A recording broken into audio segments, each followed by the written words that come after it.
Right now on the Plus, Spain crowned the winner of the World Cup final after taking the game against Argentina. How fans are celebrating across our region. Plus, an Ohio woman speaking out after she caught and turned in 2 fugitives accused of murdering one of their mothers in Silver Spring. And another U.S. service member killed in the strikes Iran launched into Jordan. The attacks increasing fear that war could spill across our borders. Fox 5 News on the Plus starts right now. The World Cup final has ended in a massive victory for Spain. Argentina and Spain battled it out, but Spain took the game 1-0 after extra time. President Donald Trump was there to present Spain with the World Cup trophy. But before the game and after the past month of festivities, Trump says he wants to see the World Cup back in the U.S. again. We will be requesting it again immediately. But I said to take out the shock, you could announce us and maybe then for the next one, another and even another. But we have to do this again, and we have to do it while I'm around. You hear that, Johnny? Meanwhile, across the DMV, FIFA fans are out at watch parties waiting for the festivities to continue throughout the evening. And our Chad Ricardo is live in Tyson's Corner, but we're also going to go to Regina live, who is also at another watch party. Hey, Regina. Hey, Katie, that's right. Yeah, but we are in Dacha here in Navy Yard. Now, this area was packed 30 minutes ago. You can see it has now pretty much sort of slowed down at this point, and that's because a lot of people, as soon as that game ended, they were strictly here for Spain. We know Spain is back on top of the soccer world. The team captured the 2026 FIFA World Cup title. But I want to bring in Micah. Micah, come on over here. You were here to watch the game here at Dacha. It was electric. I mean, as soon as Spain took the lead, it was pretty crazy. I mean, what did you think of the game? I thought it was fantastic. I think for me, the biggest thing that I took away from it is that Spain was ready to go, right? So Argentina, they had all their players and everything ready to go. But I think with Spain, they had that bit of an edge for it, right? And so I think for me, I would love to see Messi win. I'm a Messi fan. But Spain had it all together. So overall, it's a great game. Great game. Were you keeping up with the soccer games here for FIFA? And were you always a Spain fan? You did say you were a Messi fan. So was there a little switch? Or who were you rooting for originally? Originally, I was rooting for Haiti. So I'm a Haitian fan, born and raised. But I'm a Messi fan at heart. So growing up there and then watching Messi play, I was a Messi fan. But today, I was rooting for Spain. I think they had everything together, and they needed the win, right? Because Messi already won it, Argentina already won it, so now is the time for them to kind of revel up and do their thing. I love that you're still supporting Haiti, and I know that you have that connection. I mean, obviously, a loss is always a loss. How did you feel, when it wasn't their turn? I was very proud, or I am very proud of my country is what I should say. Like, for them to make it into the tournament after they expanded it was phenomenal, right? And who knows the next time that we'll get a chance to be in the tournament. So I got a chance to go to the World Cup game down in Atlanta a few weeks ago, and to see my country play meant the world to me. So I'm happy, a great tournament. I thought America, Canada, Mexico were great hosts, and hopefully we'll be able to do good again soon. So we'll see. Mike, I love that. Huge Haitian crowd here. Thank you. I hope that you guys are enjoying your evening. Thank you so much for talking to us. Again, it's been a pretty great time. Katie, I will say I'm going to miss the World Cup and, of course, covering the World Cup, seeing so many different countries here embracing the American culture. For now, back to you. Something our region uniquely enjoys across the spectrum. All right, thanks, Regina. Now let's turn to weather, with the skies clearing up today after some severe weather yesterday. Here's a live check on where conditions stand across our region this evening. And while there's plenty of sunshine right now, some rain may be on the way at the start of our work week. Our Jennifer Delgado joins us now with what to expect. It looks like the bird is still... we got a little pet seagull over here. And apparently he's saying, congratulations, Spain, you won. You did that thing. Yes, you did. He just wants to be the center of the show. He just wants to be the center of attention. Yeah. I'm going to let him have his time, or let her have her time. Let's do it that way.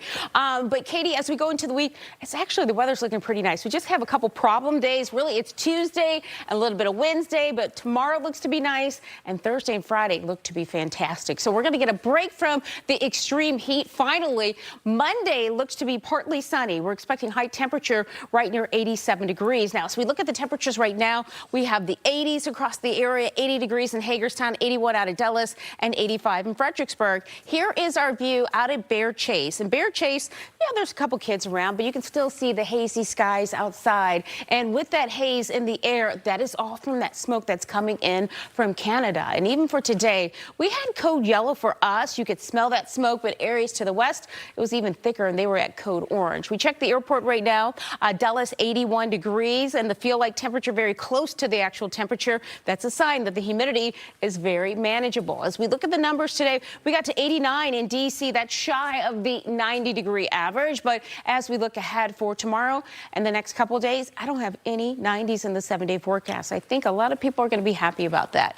As we look at our satellite and radar, dry conditions for us, maybe a few little sprinkles down towards the south, but out of our viewing area, high pressure building back in. This is the front that brought us those storms yesterday, and behind it, it is certainly less humid outside, so the air is more refreshing. And even for tomorrow, it's going to be a nice looking day. So we look at our planner for tonight.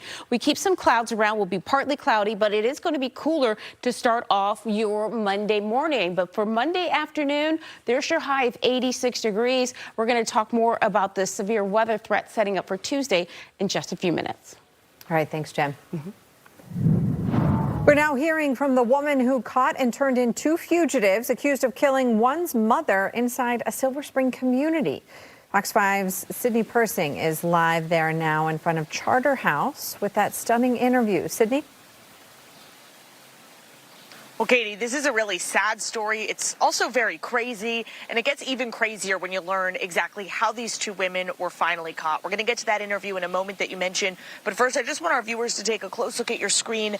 There on the left is Vanessa Henderson. On the right, her 36-year-old girlfriend, Samantha Rabel. Back in May, police announced Vanessa's mother, 67-year-old Hildy Henderson, was murdered here at Charter House and quickly identified the couple as prime suspects. But investigators said then that the 2 women were already on the run and nowhere to be found. Then just last week, we learned they'd finally been arrested all the way in a small town in Ohio, where they'd fled and convinced a woman named Adrienne Behrman to take them in.